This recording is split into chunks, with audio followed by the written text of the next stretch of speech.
Hello welcome friends and welcome to all of you on our platform Barabanki genius coaching.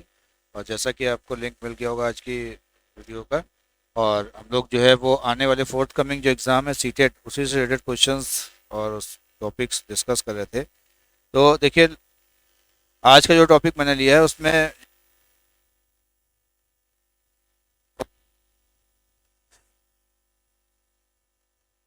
आप, और जैसा आप सबको पता है कि लैंग्वेज स्किल्स बेसिकली उसमें फोर पार्ट्स में डिवाइडेड, या कह लीजिए फोर स्टेप्स हैं उसके, कि LSRW आप सबको पता होगा कि L stand for listening, S stand for speaking, R stand for reading and last W is for writing. Okay, सो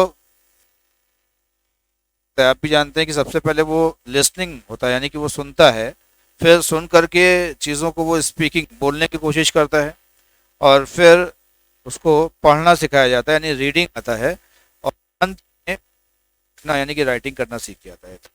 देखिए, ये फोर स्टेप्स हैं जिससे क्वेश्चंस आपके लैंग्वेज स्किल्स से काफ़ी बनते हैं।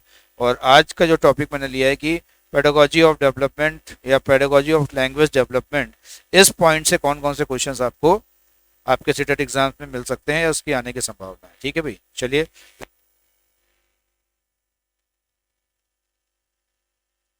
क्वेश्चन लिखा हुआ है,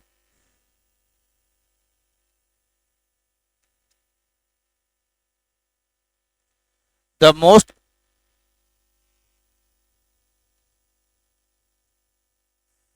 अब देखिए इसमें ए पार्ट में लिखा हुआ है portfolio, unit test, summative test और एनेक्टोडल रिकॉर्ड। ये क्वेश्चन आपसे पूछते हैं the most effective tool to assess values and attitude. अब ध्यान दीजिएगा, वैल्यूज मतलब मूल्यों को, और एटीट्यूड का मतलब जो होता है हमारा नजरिया। तो ये कौन सा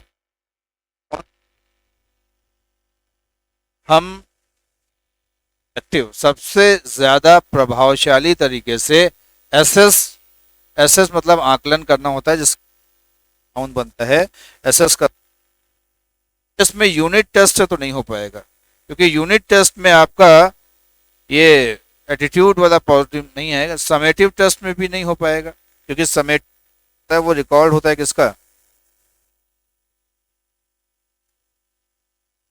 को नॉन स्कूलिस्टिक या को कुरिकुलर एक्टिविटी उसका टेस्ट लेते हैं।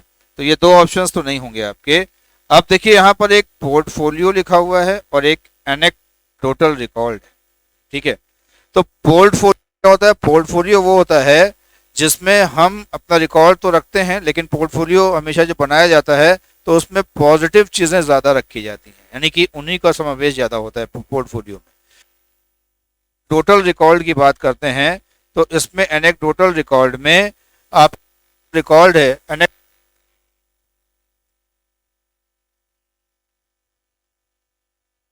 आपका किसी के प्रति कैसा रवैया है, आप कहाँ जहाँ पर जाते हैं तो किस एटीट्यूड से काम करते हैं। तो जो रिकॉर्ड है उसको एसेस करने का सबसे जो बेहतरीन तरीका है वो एनेक्डोटल रिकॉर्ड से, जिसमें आपकी हिस्ट्री पूरा रिकॉर्ड रखा जाता है। तो इसमें पोर्टफोलियो नहीं होगा, यूनिट टेस्ट नहीं होगा, समेटिव टेस्ट नहीं होगा, anecdotal is the correct answer. ठीक है भाई, तो फर्स्ट क्वेश्चन का आंसर डी टिक करिएगा, दैट इज करेक्ट आंसर। चलिए नेक्स्ट स्लाइड पे आते हैं हम लोग।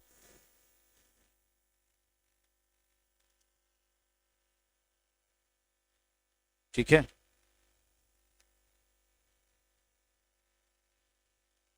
इसको जी,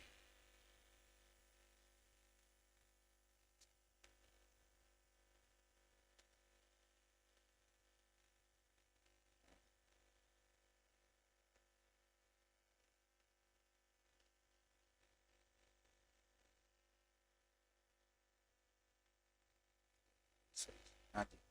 चलिए मैं देखिए, नेक्स्ट क्वेश्चन आपके स्क्रीन पर है और इसको आप पढ़िए। लिखा है कि टीच,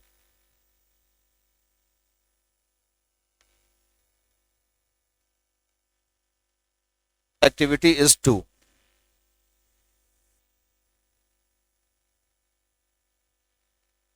इंगेज करता है अपने सीखने वालों को, लर्नर्स किसमें, a fun before beginning a new lesson, यानी कोई शुरुआत करनी से।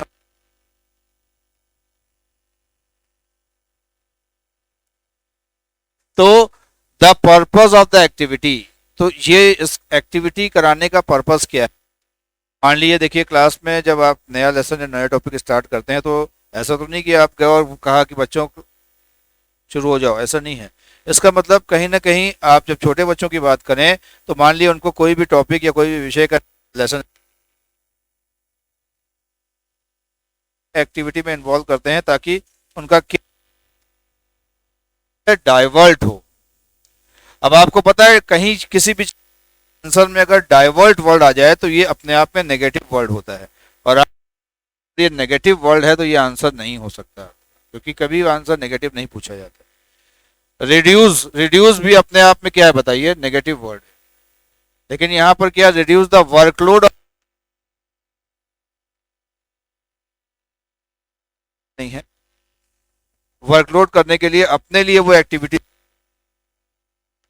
ठीक है, तो ये भी आंसर ए नहीं होगा, बी नहीं होगा। अब देखिए इसमें दो चीजें, motivate and energise the learners, ये पॉजिटिव वर्ड है, मोटिवेट भी पॉजिटिव वर्ड है, है। और डी है discipline the learners before the lesson. देखिए यहां पर डिसिप्लिन नहीं होगा, जब फन एक्टिविटी होगी तो उसमें discipline. Motivate and energise the learner, ये दो पॉजिटिव वर्ड्स हैं। मोटिवेशन पॉजिटिव वर्ड है, एनर्जाइज पॉजिटिव वर्ड है, तो आप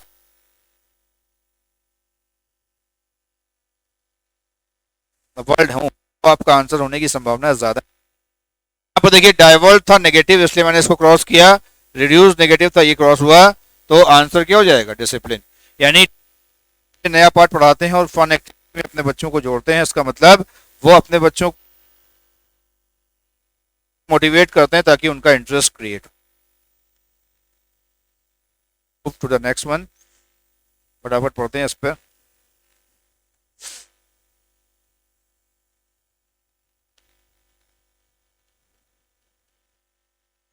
चलो भाई,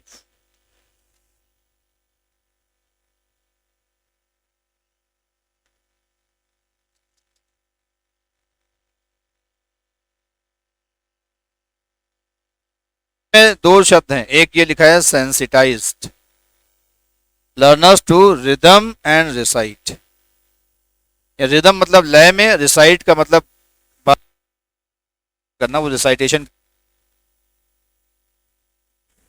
इफेक्टिवली हो, and intonation is called. Intonation शब्द बना है बेटा टोन से, यानी टोन बात करते हैं जिस तरीके से आप, जैसे एक ही सेंटेंस को आप दो तरीके से कह सकते हैं कि आप बैठ के पढ़ो, नहीं समझे तो चले जाओ। तो अगर मान लो कोई व्यक्ति आपसे प्यार से कह रहा है, ठीक है, तो उसका लहजा दूसरा होगा। कोई व्यक्ति अगर गुस्से से कह रहा है तो दूसरा होगा। कोई व्यक्ति अगर खुशी में है और दुख में है, जो एक्सप्रेशन होता है उससे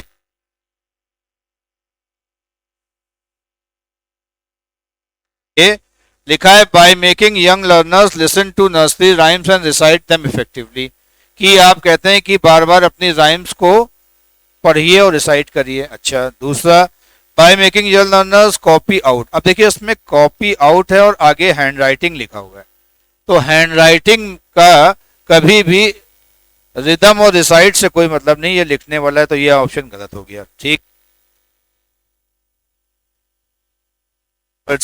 अब कोई भी चीज आप एक्सप्लेन करेंगे विस्तार से तो छोटे बच्चों को एक्सप्लेन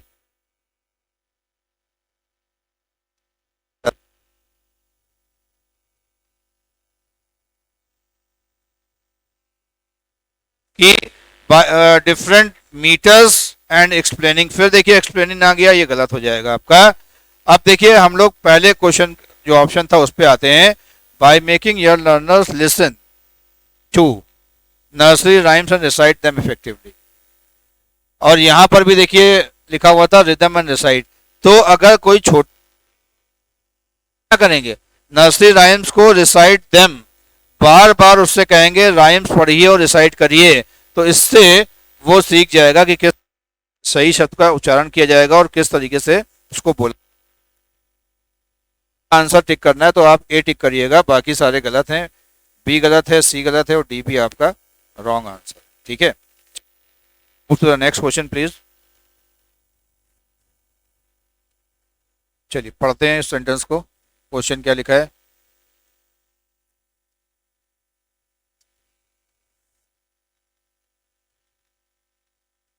एक प्रभावशाली लैंग्वेज भाषा के शिक्षक को क्या होना चाहिए,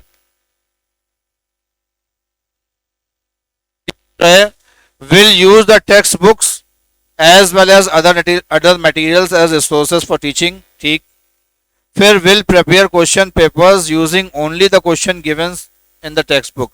अब देखिए मैंने अभी आपसे कहा था कहीं पर भी कोई नहीं होगा। अब देखिए ओनली, ओनली का मतलब होता है केवल, तो केवल सिर्फ या हो गया, तो ये आंसर ऑप्शन नहीं होगा। फिर देखिए लिखा है विल रिलाई इंटायरली, इंटायरली का मतलब भी क्या होगा, पूरी तरीके। बी और सी ऑप्शन आपके मैंने कैसे क्रॉस किए, क्योंकि इसमें दो वर्ड ऐसे मिले जो नेगेटिव मीनिंग रखते थे, इसलिए आंसर नहीं होगा। अब डी है will make student learn all the answers. अब देखिए ये संभव नहीं है कि वो सारे आंसर्स और क्वेश्चन, तो अगर आपको एक इफेक्टिव लैंग्वेज टीचर बनना है तो आपको क्या करना चाहिए, will use the text book as well as other material, जिसको आपने शॉर्ट में पढ़ा होगा TLM। TLM शॉर्ट फॉर्म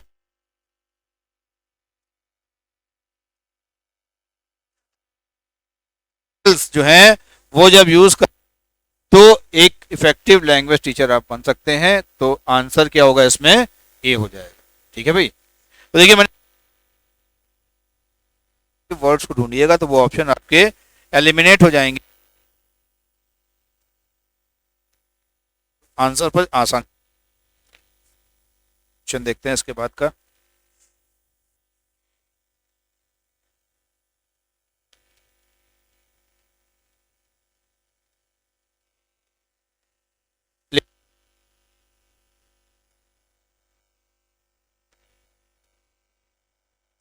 यानी कि टेलिंग मतलब सुनाना, इंटरेस्टिंग स्टोरीज मतलब क्या चीज इंप्रूव होगी, बताइए, speaking skill, reading skill, writing skill या लिसनिंग। भाई अगर जैसे मैं, तो आप सुन रहे हैं, ठीक है, हो रहा है स्पीकिंग, स्पीकिंग तो बोलने से आएगा, जब तो बोलना सीखेंगे। और इसमें लिखने की तो सॉरी पढ़ने की तो बात ही नहीं हो रही है यहाँ, और सुनाना है तो रीडिंग भी नहीं होगा, राइटिंग स्किल कैसे डेवलप होगी। जब यंग लर्नर्स को आप कोई चीज सुनाते हैं तो उनका लिसनिंग स्किल डेवलप करते हैं, तो ये आंसर हो जाएगा सुन का होगा। बच्चे क्या है, वो सुन करके ही बहुत सारी चीजें सीख जाते हैं, तो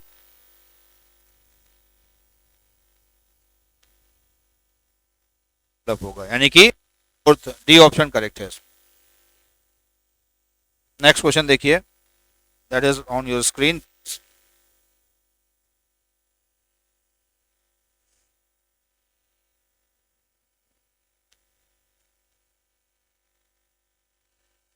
देखिए इसमें लिखा हुआ है कॉन्टिन्यूअस एंड कॉम्प्रिहेंसिव इवैल्यूएशन, जिसको शॉर्ट में, उसको शॉर्ट में आप पढ़ते हैं क्या, CCE। कई बार एग्जामिनेशन में पूछा गया है व्हाट इज CEE, CE किस लिए स्टैंड करता है, सी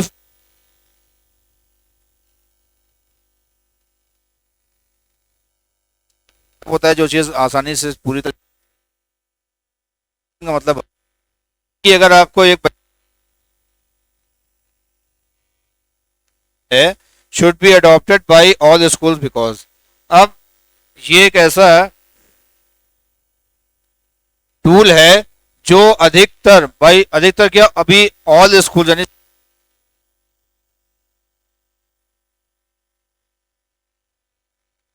किया जाए, ठीक। अब देखिए, it affords teacher opportunities to test learners frequently. अच्छा, फ्रीक्वेंटली आ गया इसमें। फिर it is the latest development in the field of education. ये लेटेस्ट डेवलपमेंट है क्या? अच्छा। सी ऑप्शन है, traditional pen paper test do not assess and enhance all the attributes and abilities of learners. हाँ, ये बात तो सही है कि पेन पेपर टेस्ट जो हम लोग लेते हैं उससे do not assess and enhance all the attributes, attributes मतलब क्वालिटीज होती हैं, गुण होते हैं, फीचर्स होते हैं, उसका पता नहीं चल पाता, और एबिलिटीज का।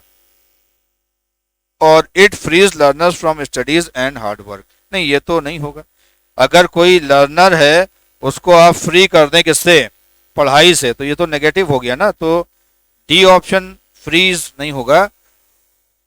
It afford teacher opportunities to learn, ये भी नहीं होगा कि अफोर्ड नहीं करता है। ये तो देखिए कौन कौन से क्रॉस किया मैंने, ए क्रॉस किया और डी क्रॉस किया। आप देखिए सी और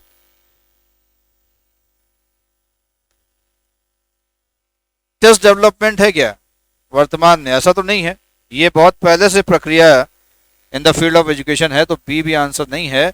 इसका होगा ट्रेडिशनल पेन पेपर टेस्ट, यानी कि बच्चे की सीसीई यानी कि कंटिन्यूअस और कॉम्प्रिहेंसिव आपको एवेल्युएशन करना है, टेस्ट यानी कि पेन पेपर से नहीं होगा। देखिएगा कि पढ़ाई के अलावा जो और अदर एक्टिविटीज हैं हम लोग कहते हैं को करिकुलर एक्टिविटीज। क्या कहते हैं? को करिकुलर एक्टिविटीज। तो ये जब आप कर पाएंगे तो इसके लिए ट्रेडिशनल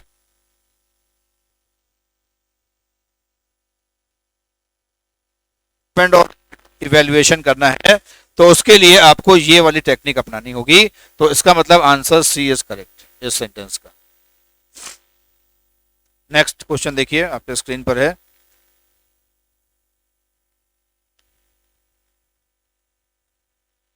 देखिए इसमें एक वर्ड लिखा हुआ है site. A sight words is a vocabulary. आपने देखा होगा एक शब्द होता है साइट, साइट का मतलब हिंदी में होता है एक,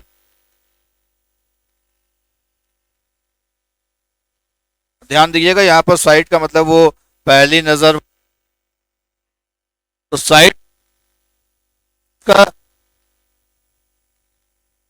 निकल के आएगा। देखिए पहला ऑप्शन है that the reader recognises and finds meanings on sight without complicated analysis, A. दूसरा बी है that needs proper visual understanding of the context, और सी है that is to be learn by heart, और D है that helps in judging the effectiveness of the author's style. देखिए अब देखिए नहीं होने चाहिए। देखिए अब इसमें प्रॉपर विजुअल अंडरस्टैंडिंग, ये विजुअल अंडरस्टैंडिंग की कोई जरूरत नहीं है इसमें, और that is to be learn by heart, इसमें बाय हार्ट भी नहीं होगा। तो देखिए मैंने बी और सी ये दो ऑप्शंस को एलिमिनेट। साइट वर्ड जो होगा दैट हेल्प्स इन जजिंग, किसी को जज करने में ये स्टाइल आएगी, और किसको? ऑथर की जो स्टाइल है लिखने का तरीका, नहीं, ये भी ऑप्शन गलत है।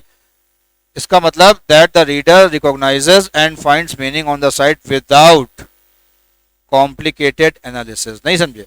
जैसे आप चीज देखें और देख करके वो चीज आपको पूरी तरीके से क्या समझ में आ, और उसके लिए कोई भी कॉम्प्लिकेटेड एनालिसिस की जरूरत नहीं हो, तो फिर यही तो वर्ड होता है साइट। यानी दृष्टि, हमारा विजन इतना क्लियर है कि चीजें हमारे देखते ही वो समझ में आ गई, वह हमको अंडरस्टैंडिंग की जरूरत नहीं है, की जरूरत नहीं है, नहीं कर सकते हैं। तो option A is the correct answer of question number 7। Okay, now come to the question number 8।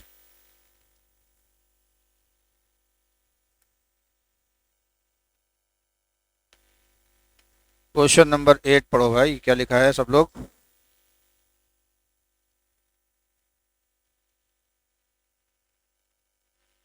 We use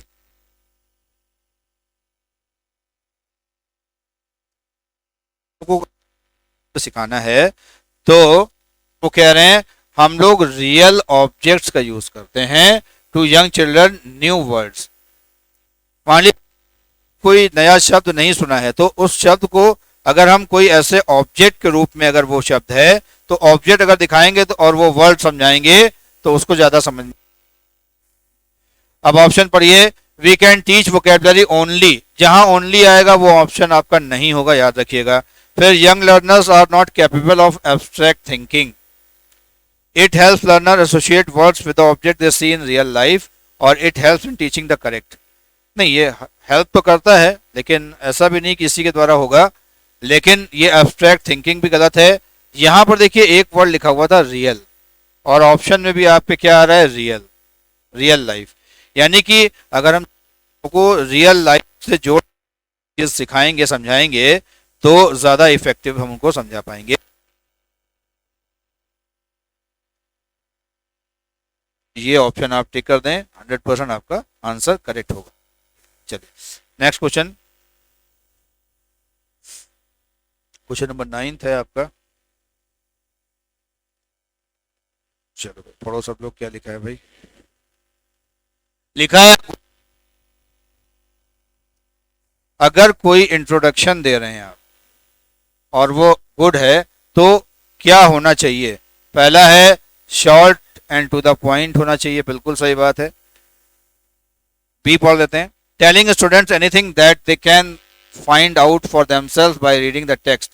पूरा रीडिंग द टेक्स्ट क्यों होगा, तब तो इंट्रोडक्शन नहीं होगा ना, वो तो फिर देखो यहाँ डिटेल वर्ड आ गया, तो डिटेल्ड भी नहीं होना चाहिए, रीडिंग नहीं होनी चाहिए उसकी पूरी। C D option blocking the studies, block कर देंगे तो वो सीखेगा कैसे। इसका मतलब बी गलत है, सी गलत है और डी गलत है। आप कोई भी इंट्रोडक्शन दें तो वो बहुत ही शॉर्ट हो और टू द पॉइंट हो, जिसको आप हिंदी में संक्षिप्त और सटीक। तो इस तरीके से जो क्वेश्चंस के आंसर आपने किए